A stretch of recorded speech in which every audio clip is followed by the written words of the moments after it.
Wakaf di Indonesia itu 189 triliun. Bagaimana kalau seandainya 189 triliun itu kita pakai untuk membuat jalan Padang Jakarta, Padang ke Pekanbaru, jalan tolnya dari wakaf. Luar biasa. Ya, tidak perlu kita meminjam PT ke luar negara itu.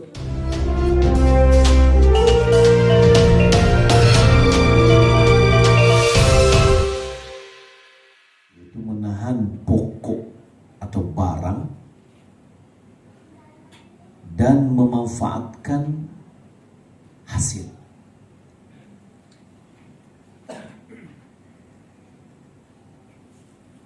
Di mana keberadaan dari barang itu sendiri tetap, tidak punah, tidak hilang, tidak habis.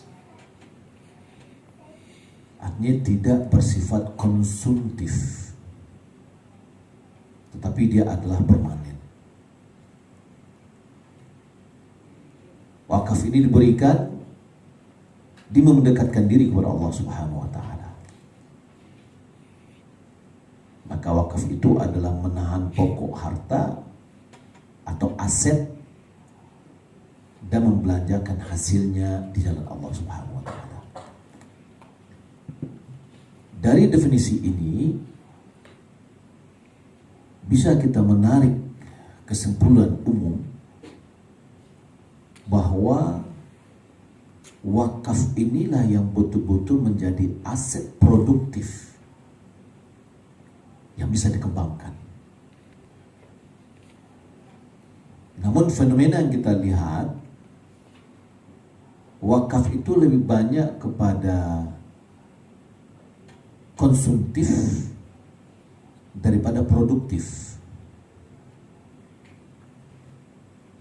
Contoh, diberikan tanah itu dipakai, walaupun manfaatnya sudah ada, mengalir pahalanya, tetapi berhenti dia di pemakaian itu saja.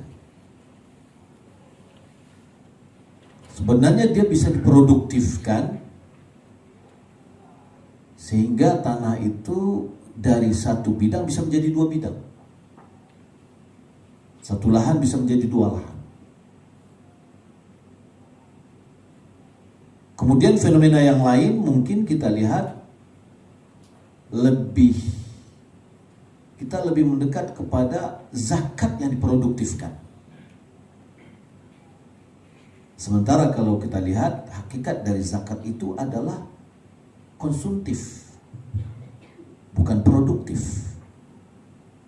Karena dia membiayai orang fakir, orang miskin, biaya amil, pembayaran hutang orang yang berhutang, dan seterusnya. Jadi kalau kita lihat zakat itu sifatnya menandihan, menghabiskan. Kalau wakaf sifatnya bagaimana kita mengembangkan. Kalau zakat yang kita tahan berarti kita menahan haknya orang fuqara.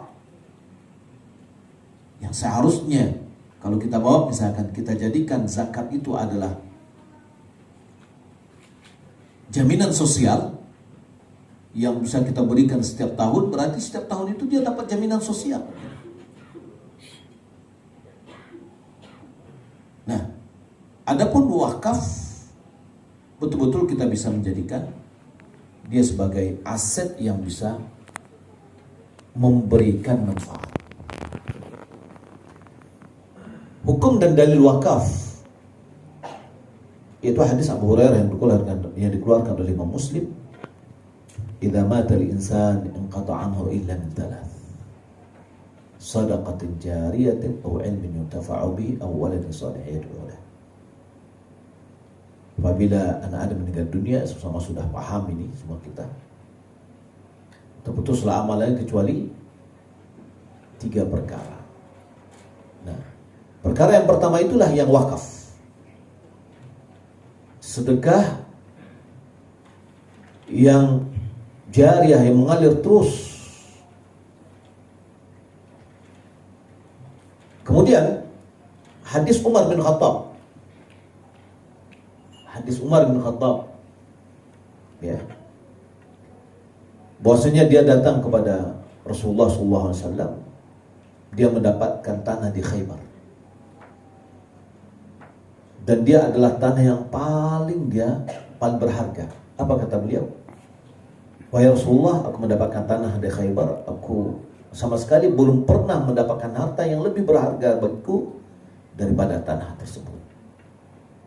Maka apa perintahmu terhadapku terkait dengan harta itu? Rasulullah SAW menjawab, bila kamu berkenan, maka kamu boleh menahan pokok harta itu, atau harta pokoknya, dan menyedekahkan hasilnya. Hanya saja harta pokoknya tidak boleh dijual, tidak boleh dihibahkan, dan tidak boleh diwariskan. Ini hadis dikeluarkan Bukhari dan Muslim. Yang mana hasilnya itu dijadikan wakaf ahli.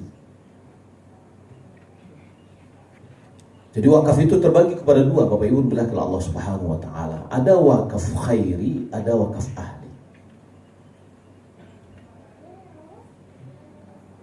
Tadi sudah dibahas sedikit tentang tanah, ya, pusako. Nah, mungkin dahulu dari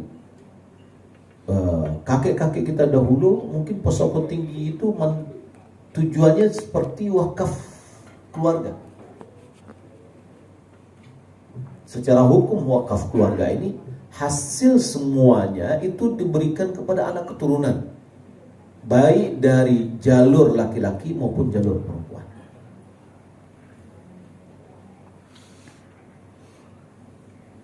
Maka ini, yakni hadis dari Umar tadi merupakan asal muasal wakaf di dalam Islam. Ada beberapa hukum-hukum yang terkait dengan wakaf itu.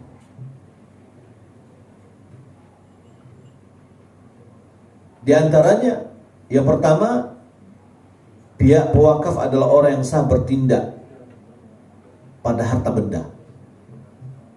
Dia boleh mutasarrif, hak tasarruf di dalam harta itu. Maka dia adalah orang yang berakal, orang dewasa atau baligh, merdeka, dan bertindak lurus, yakni benar tasarrufnya, rasyid. Dialah yang boleh mewakafkan. Yang kedua, status harta wakaf adalah harta yang mungkin diambil manfaatnya terus menerus. Dengan tetapnya wujud harta itu tidak habis dan tidak punah. Dan hendaklah pihak pewakaf menentukannya. Yang ketiga, hendaklah harta wakaf itu diperuntukkan bagi jalan kebaikan atau ma'ruf, seperti masjid.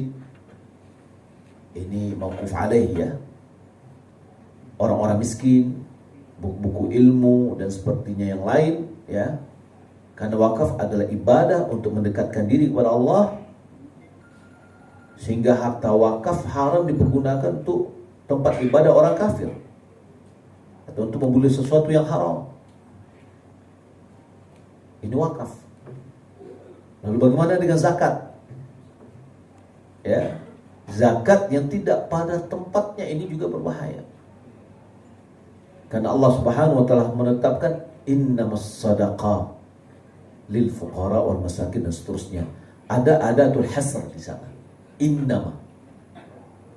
Adapun wakaf, Masya Allah, sangat luar biasa pemanfaatannya. Asalkan wujuhul khair, bentuk-bentuk kebaikan, maka itu adalah boleh dimanfaatkan. Berarti pintu lebar yang bisa kita manfaatkan untuk potensi pengembangan ekonomi. Kemudian yang keempat, bila manfaat harta wakaf terhenti, tidak bisa lagi diambil manfaatnya, maka ia boleh dijual. Dan harganya untuk membeli barang yang semisalnya, yang sama. Ya, bila bentuknya adalah masjid, maka harganya dipakai untuk membangun masjid lain.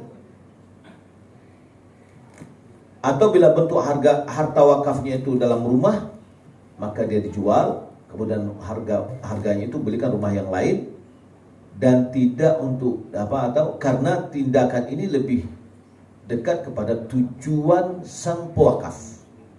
Tanah misalkan, ada orang yang mewakafkan tanah yang tidak strategis,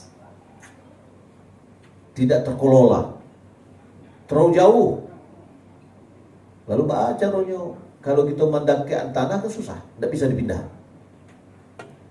Maka kita bisa, ya, dengan cara yang tadi adalah pemindahan fungsi atau pemindahan tempat dengan menjual yang di sana, kemudian membeli tanah yang sama atau wakaf yang sama. Wakaf adalah akad yang mengikat, sah dengan sekedar kata-kata, dan tidak boleh membatalkan dan menjualnya. Ya, ini dengan katanya Abu wakaf, sudah, masya Allah. Walaupun belum selesai surat menyuratnya, karena wakafnya lillah. Kita beragih kepada Allah Subhanahu wa taala. Adapun pihak-pihak tertentu, dia hanya sebatas pengelola. Jika dia sebagai pengelola tidak kompeten di dalam mengelola, maka dialihkan kepada yang lain. Karena dia kalau tidak kompeten, berarti dia memandulkan manfaat. Ya, makanya sekarang masya Allah di BWI pusat ya sedang marak untuk pelatihan sertifikasi nazir, supaya wakaf itu betul-betul tepat sasarannya. Barang wakaf harus ditentukan, maka tidak sah wakaf barang yang tidak ditentukan. Ya, kalau seandainya saya berwakaf tanah, tanahnya yang mana? Harus tentu dulu mana tanahnya.